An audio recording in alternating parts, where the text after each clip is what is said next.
At the end of 2015, I had a single resolution.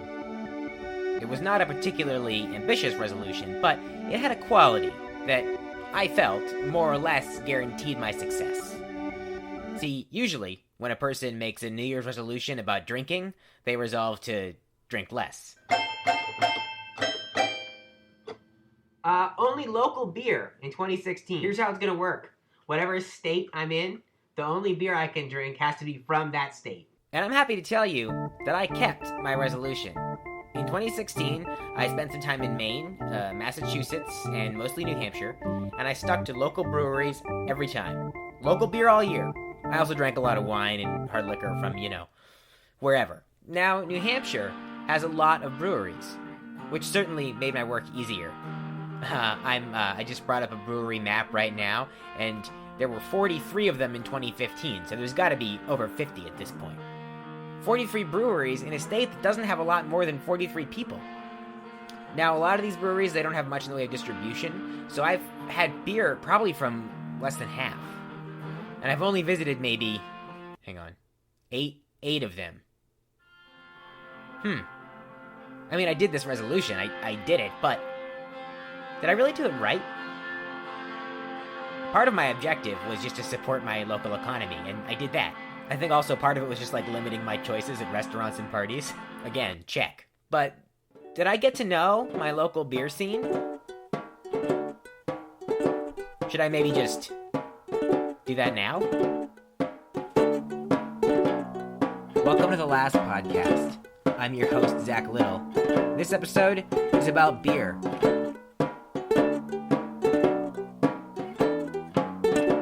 The state motto of New Hampshire is, famously, live free or die. Every election season, around time for the New Hampshire primary, you get a lot of talk on the news about what sort of people New Hampshireites are, and I think we're actually one of the few regional populaces that actually lives up to the reputation. We are flinty and weird. We do well in cold weather. We're hard workers.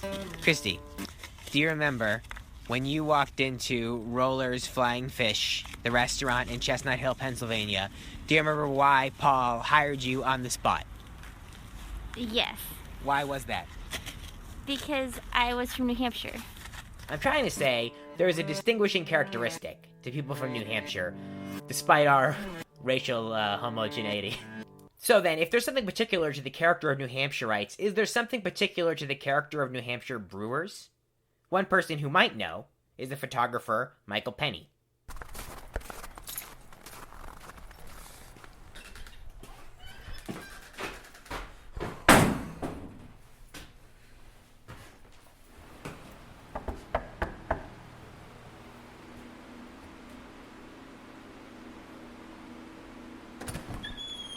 Hey, Michael. Hey, how are you? Hi, I'm Zac. Nice to meet you, Zac. What drew you to photographing the brewers of New England? Well, to be honest with you, I think it was early 2014. Craft beer scene was just really going pretty gangbusters. And I started thinking to myself, well, there's a lot of beer out there that's really, really good. And, who's making it? And it was curiosity, really. Yeah. I was curious. And I was looking at a portrait that I had made a long time ago for this other guy in a brewery that was actually done for a series I was doing about people with tattoos. Uh-huh. And that was Matt Toppy at the Portsmouth Brewery. And I was looking at that photo and I goes, oh, there's a project right there. I could travel around and photograph these brewers. Mm-hmm. And so I just jumped in the car and started doing it. So how many breweries did you end up going to? The next one I go to will be my 100th. Wow. Do you think there's something particular about the character of New Hampshire brewers that you picked up on, either from drinking the beer or taking the pictures? I don't know. No, I think that everybody I meet, they generally love what they do. There's no question about it. They really enjoy it. They love seeing people enjoy what they make. And they're all very hardworking. There's no question about it. That's a very difficult job. And so I can't really say if they're any different than any brewers that may be out in California or any other place. They love what they do. They're very hardworking, and they're really nice. And Yeah. They help each other out. They're willing to, help the guy down the street. It's a nice industry, actually. If I was younger, I think I'd like to work in it.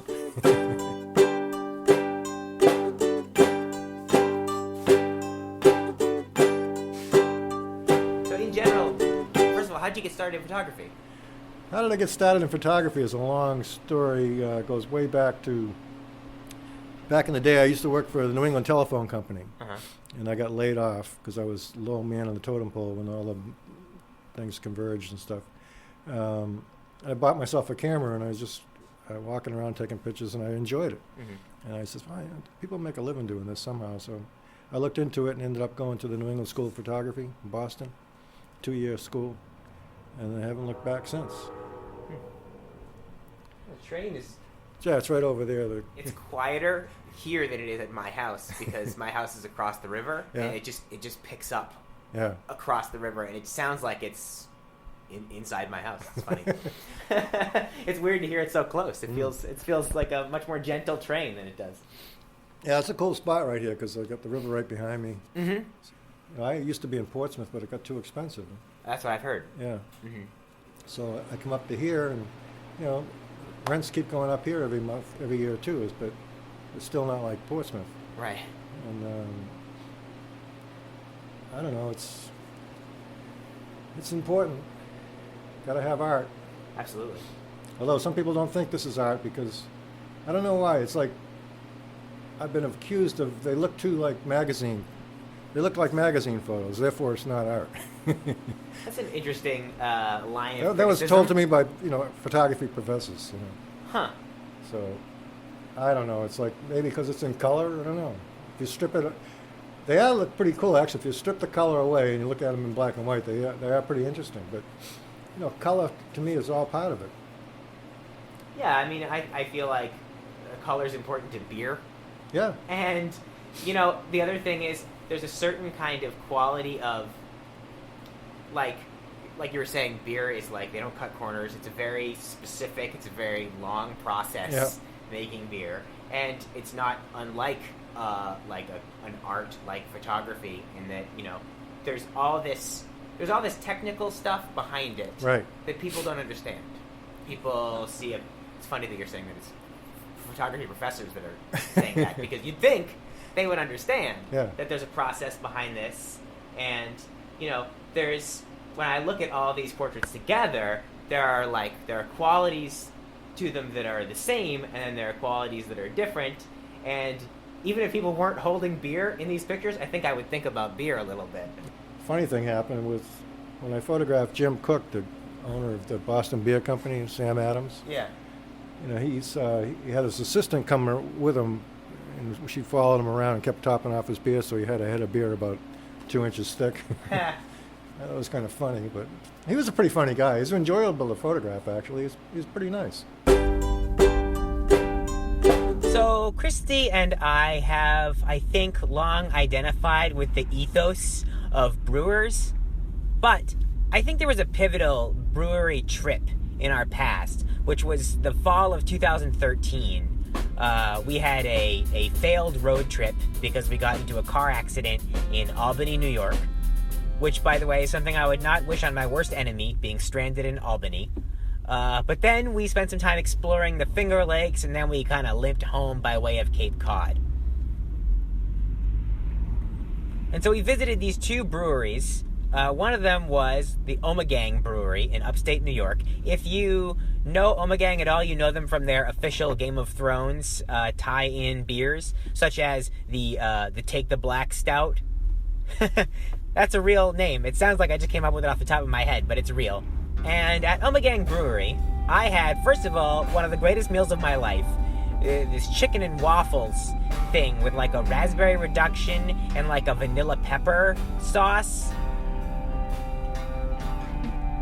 Amazing. But not only that, Omegang had this performance space, and lots of bands would come. And apparently, as part of the cost of your ticket, if you wanted to, you could buy a campsite. So you could just camp out right there at the brewery. Which strikes me as the ideal concert-going experience.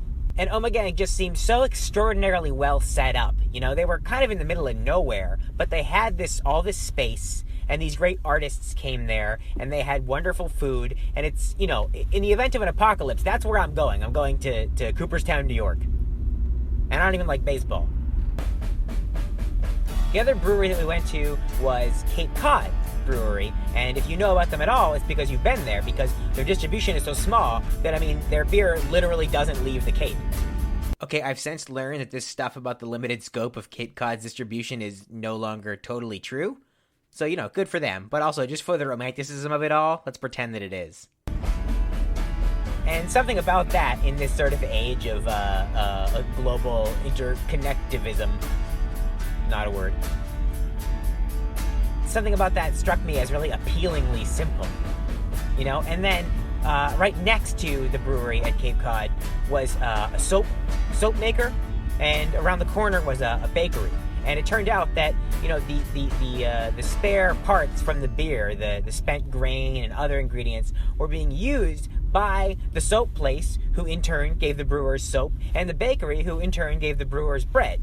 And those two brewery visits together, I don't know, somewhere along the way I just started thinking about breweries as these beacons of hope. You know, where it wasn't just a place where you went and shared a beer with a friend. It was a place where communities were born, and where the arts flourished, and where things literally grew. Like at Omegang, they were working with a local university to develop blight-resistant hops. Apparently there once was a time when upstate New York was overrun with hops, but then there was this blight. And then right there at the brewery, you could see it right in the field, a spot where they were working to overcome this. Which is like, you know, for me at the time, it was a pretty profound visual metaphor and a really strong symbol of hope. You know, that things are going to be okay.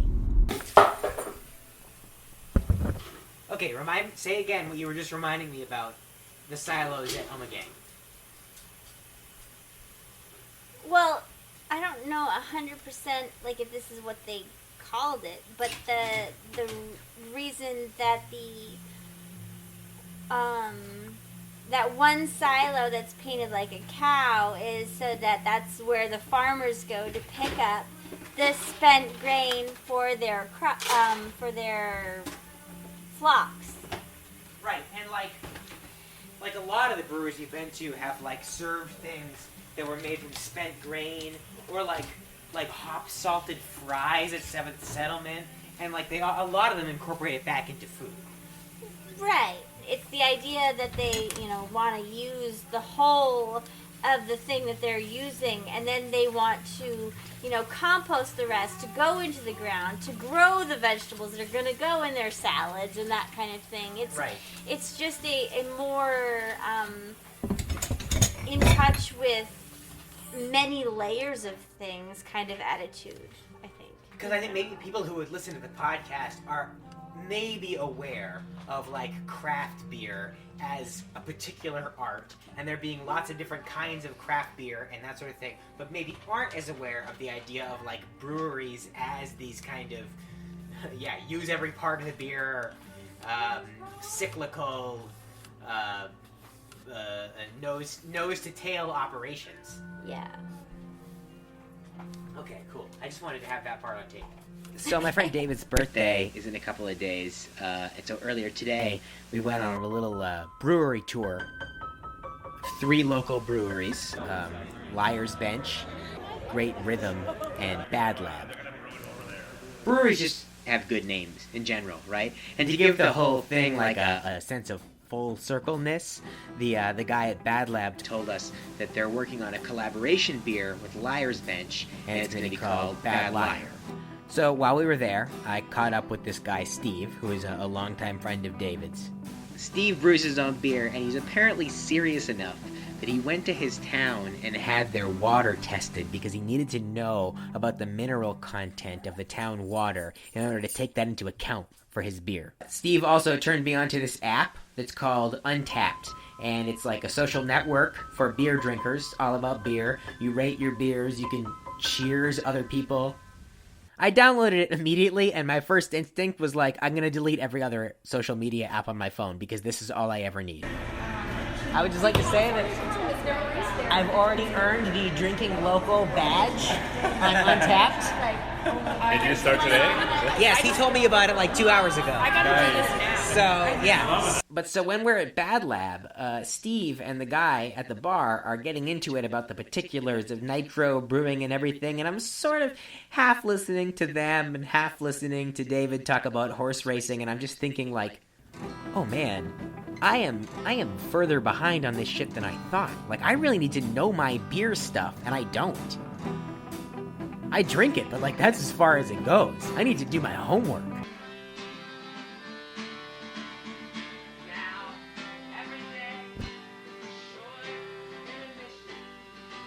I'm here with Don Perkins, and we are reaching the logical conclusion of my local beer odyssey, which is to say, creating the localest conceivable beer brewed in my own home. And we've just got the water down to 160, and that means it's time to add all of our big bag of grains. Making the mash. So if you're at all interested in how to make beer, you've probably been to a brewery and have been given the whole how to make beer spiel before, so I'll skip over the details. You know, you boil some grains, then you strain the grains out of the liquid. Then you can take those grains, and if you're like me, you can make cookies, which were really good for like an hour and a half after I had made them, and then got bad, like, right after. And then, if you're also like me, you'll take the rest of all those spent grains, and you'll bag them up into freezer bags, and put them in your freezer where they remain to this day, unused, probably forever. Then you take the liquid from straining the grains that you boiled, and you add hops and some other stuff, and then you pour it into a thing. There's a lot of sanitization that happens. You gotta sanitize the shit out of everything. You pour it into a sanitized thing, and then you add some yeast, and then you like put it in a closet for 2 weeks. Yep. And these are the Columbus hops, Which are added later for the aroma. which originally came to America in 1492. Or again, if you're like me, more than 2 weeks because you will have screwed up the airlock the first time and you need to redo it, and therefore no activity, no biological activity happened for like the first 5 days of the beer sitting in the closet. Do you have a particular favorite New England beer? Yeah, I knew you were going to ask me that, and I try to stay away from those kind of answers because there's people belong to different sites on Facebook groups and stuff about beer and stuff, and everybody's what's the best brewery, what's the best beer. In each New England state, you can find a fabulous world-class beer. There's no question about it. And it's such a subjective thing because everybody's tastes are different. Yeah. But there's a ton of good breweries in New England. A ton. I think that is a fair assessment of that question. Because why put one over the other? It's like I feel like I like all these guys and stuff, so I don't want to. You have a particular type of beer that you like? Are you a porter person? Are you an IPA person? I used to like dark beers in the very beginning, but now I've expanded quite a bit, and I enjoy IPAs as much as anybody else now. But I do like porters and stouts, and one thing I'm not really a big fan of is those wheat beers and the kind of Belgian style stuff. It's got a taste to it that just, I don't know. I try to like it, but it's like, I don't know, it just doesn't do it for me. Huh. It's always interesting to me that people that like start out as dark beer people, because I definitely didn't. I feel like I'm becoming a dark beer person now, and so to me it's almost like it's like my friends who listen to Led Zeppelin really early on or something. It's like, oh, it's like a totally different pathway in to drinking beer.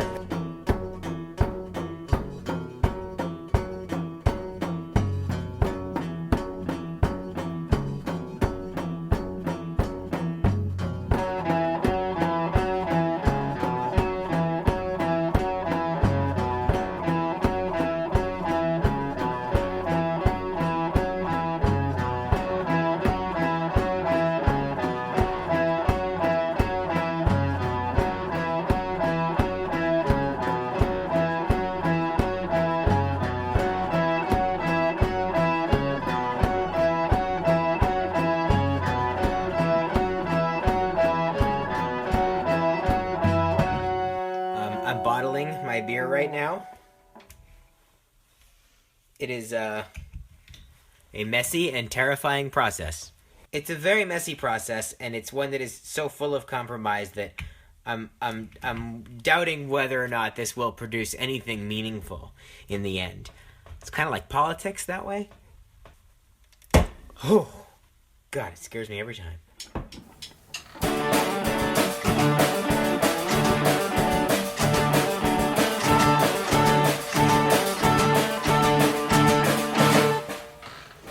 Okay, now it's time for a historic moment. Christy and I are about to try the homebrewed beer that I have created, the Silver Street IPA.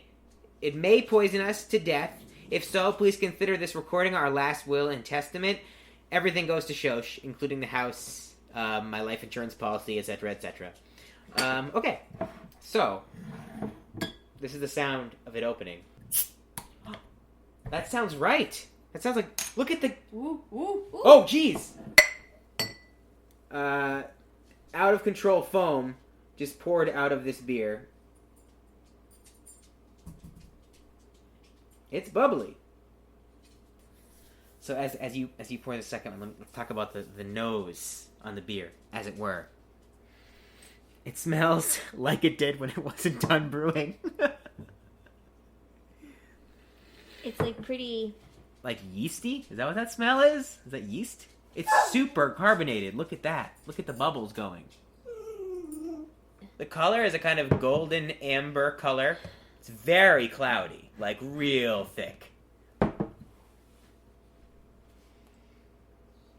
Okay. It almost smells like a sour beer. It does kind of smell like a sour beer, which makes it especially trendy. Hang on, I'm gonna get Josh her food before we actually try this. Okay, are we trying it? Open-minded. Ready? Cheers.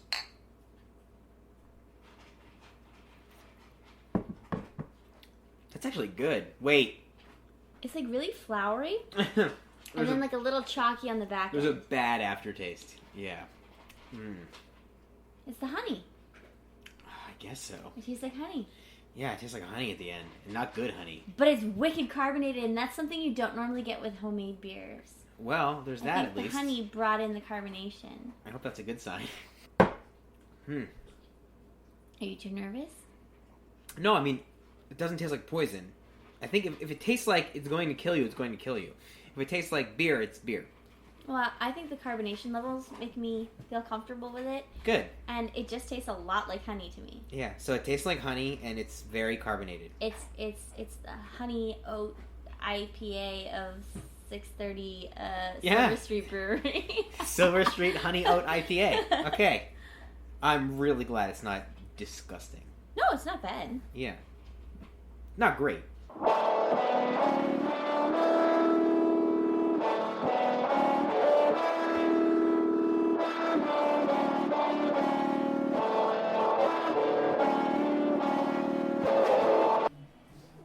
Now that I'd brewed my own beer, sort of, I felt that I had the experience and expertise necessary to actually talk with a professional brewer. So Christy and I went to Lone Wolf Brewery, which is run by brewer Graham Combs and his wife. Lone Wolf is a cool little tasting room in Wolfboro, New Hampshire, where Graham even built the floors. And in the back, he's set up to make several different 35-gallon batches of beer at a time. For reference, again, I made 1 gallon, and it took all of my focus and concentration for several weeks. Graham started out brewing beer at home just like me, mostly out of dissatisfaction with the quality and variety of beers available to him, unlike me. I don't know. But the reason I have so many great beers available to me is because of guys like him. You know, one thing led to another, and it went from making a mess in my kitchen to brewing in my backyard, and eventually I just threw an IPA in a contest and got a gold medal with it. And so it was like that little push that said, you know, maybe there's something more to this than just drinking beer. So maybe 2 years later we had this open. I put my head down and just started focusing on getting a brewery going. And Graham is expanding his operation. He's got a farm, which will soon serve as his main brewery. He's making a private label beer for a ski resort, and he really seems to love what he does. He's the kind of brewer that if he didn't exist, it would be necessary for Christy and I to invent him. I mean, there's only so much you can do in a space this size. So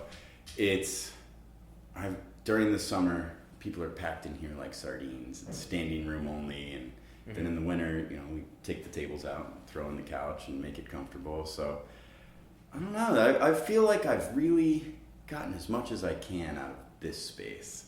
So that's why we're building the new brewery, and we might even move to a bigger space downtown. But it's just great to be able to. You see the people that come in and meet each other here, and to be able to provide a space where people can come together and have a good time it's something special. Yeah. Before I play more of our interview with Graham, you should just know you're going to hear a bit from his dog, Jada. Regular listeners to the podcast should know this is old hat by now. What do you have on tap right now? What are you excited about that you've been making? I do a big variety. I'm excited about the Brett beer and the sour, and we just kicked the double IPA yesterday, but that's like our main beer that we're going to be distributing. And but I try and do everything from something light and approachable to nice dark malts, and then hoppy IPAs. Try and span the full palette. What's the deal with the Brett beers? What is a Brett? So Brett's a wild yeast strain. Okay. So it's Brettanomyces, and a lot of the Belgian beers and traditional beers were all open fermented, and so Brett is just wild yeast that's in the air. I mean, you're breathing it right now. So everything else is, we've got these yeasts that are cultured in labs, and they're all very pure. And so to brew with a Brett beer, or to brew with Brett, and it's a little more unpredictable, and it just gives it a really unique character. And it can run wild in your brew house, and you'll have all Brett beer, and it's not what you want, but that explains why everything at Earth Eagle was like that. Well, because I think if I've noticed around here among the breweries that I've been to, that people are trending more lately. Maybe it's because it's winter, I don't know, but trending more toward Brett's and sour beers, and I don't know. It's I feel it makes me sad. I feel the IPA is it's in decline. It's it's the ascent of the sour beer right now. I don't know. Are there particular trends in brewing that you have picked up on? Oh yeah, you nailed it. It's the IPA has reigned supreme for so long that it's got to hit a breaking point, and there's got to be the next trendy beer to step in, and that sour wild section there where Brett beers and the lacto is bacteria that we just throw bacteria in and infect the beer, and it makes it sour, and you explain it to people and it sounds repulsive, but it's it's something else. It's harder to do, and so to do it well is it's a feat. But I think it's just people are looking for whatever's next. IPA's never going to go away, though. Well, that's reassuring. Yeah. What's the most difficult beer to brew? I would say Pilsners. Really? Yeah, it's because they're so light and clean that any mistake you make is just so evident. It's it has to be a perfect beer, or it's just not worth doing it. So I have great respect for Budweiser and these big companies. It's mind-blowing that they can brew the same beer all across the country or the world, and it tastes exactly the same no matter where you get it. And it's that's actually really impressive. It doesn't taste good, but it is consistent. So it's I think that Pilsners and those traditional styles are probably the hardest thing to do right. What's been your most adventurous beer? I just had a chocolate peanut butter porter on last week. That was dessert in a glass, but it was fun. The only thing you need to have for a whole day. Exactly. Yeah. Well, before we started recording, you were talking about the fact that you normally have 12 beers running. Yeah. So the fact that you make smaller batches, that makes it easier to have that many? I think so. It's I've got enough fermenters back there to where doing small batches, it gives me the opportunity to play around with a lot of different things and have a lot of variety. So definitely we're growing right now, and when we move out there, we're just going to brew double IPA. It's a whole different take on it. Distributing big batches, you got to, pick your focus and go. But this has been great because for the first 3 years, I just come in and I do whatever I want. And I've been able to experiment and grow and learn a lot over the past couple of years. Just playing around with different flavors and styles, and I'll read books and read about a beer that I haven't ever tried, but it sounds intriguing, and so it's like, let me just give it my best shot at making the flavors that I'm reading about. So like the Goza, which has become really popular over the past couple of years, I had never tasted one. I just read about it in a book, and it was like, that sounds amazing, so I'm gonna do that. And then lo and behold, it became a really trendy style over the past couple of years, and I don't really like the majority of them that are out there. And I think maybe it's because everybody's just taking this concept and seeing where they can go with it. But definitely playing around and experimenting, and it's been a lot of fun. All right, so let's see. What's the best kind of hops? The best kind of hops. Oh man, there's so many out there. Can't pick a favorite. Not like a. I don't know. I brew with a lot of Citra. Mm-hmm.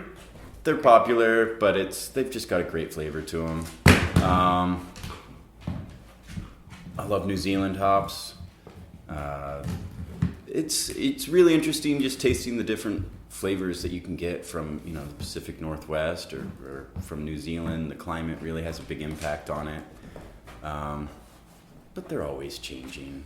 There's always new hops coming out. I really you can get experimental hops, and it's like 07270 or something, and who knows if you'll ever get it the next year, but yeah, it's fun, just one-off shoots of these hops. So there's so many varieties out there though that it's hard to. So I was thinking, whenever we interview someone like a brewer or whatever, they always have this kind of down-to-earth, really relaxed, happy, fulfilling life. They're the greatest, nicest people in the world, and it's always such a pleasure to be with them. And whenever we interview an artist, you see how tied up in their brains they can get, and how nervous and neurotic kind of you can make yourself by opening yourself up to that. Yeah. And I feel like maybe we should just open a brewery. Yeah, but I think maybe then I would just become I would just set the record for the most neurotic, anxious brewer. That, and it's so sciencey. I guess. Yeah, but you don't care that you're doing so much science, because you're just everything else. This is the hardest part of your life, is the science. But I mean, it's the thing about me is I don't necessarily have a problem with science. I think I just don't have an aptitude for it. I was an enthusiastic participant in AP Bio, but I still got a 3 on the exam or whatever. I did my best, and it was the one field where when I applied myself, it did not pay off. I think give up our jobs, give up our artistic endeavors, and just. Well, what do you make of the fact that so many breweries are husband and wife teams? Do you think they have particularly good marriages too? Well, yeah, because they saw through and they said the right thing to do would be not open a restaurant together, because that's automatically nail in the coffin kind of. I mean, that's a nail in a coffin from business relationships, friendships. Restaurants kill every kind of relationship. So, yeah, a brewery is the opposite of that. Yeah. If you were to, I just tried brewing beer for the first time. Nice. It didn't go great. No, it didn't come out. Well, it was, it was really carbonated, which I was really surprised by. Sure. I was not expecting that. but it tastes like spent grain, you know, like Only in the end. Yeah, the end note is bad. But in general, like I feel like this is something that probably a lot of people have tried or like thinking about trying to just like try to brew some beer at home. What is the best advice that you could give someone when brewing their own beer? I would read before you do it. You can find so much great information out there that going into it blind, you'll make beer, but it's not gonna taste good. Right. I read for about a year different books and online forums and just getting an idea of how to do it right, because there's a lot of science behind it. You do one thing wrong and it can ruin the beer completely. So I don't know, do your research first and buy a kit. I think that, trying to do it on your own is too much right off the bat. They have great kits out there that you can just buy one pre-packaged and it comes with instructions and it's pretty fail-proof. Okay, well, it's not totally fail-proof, but yeah.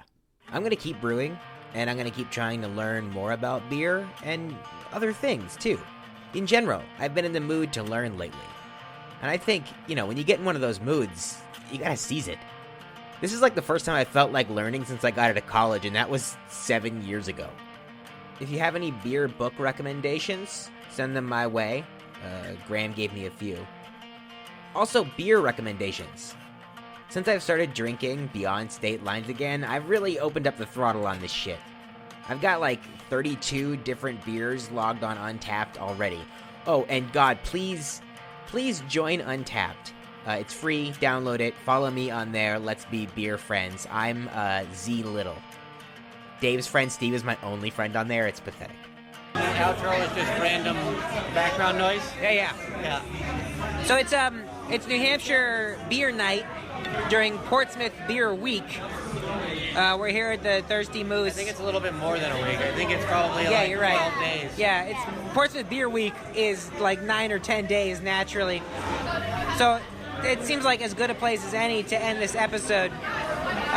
Today's episode of the last podcast featured the voices of Michael Penney, Graham Combs, Don Perkins, and Christy Little.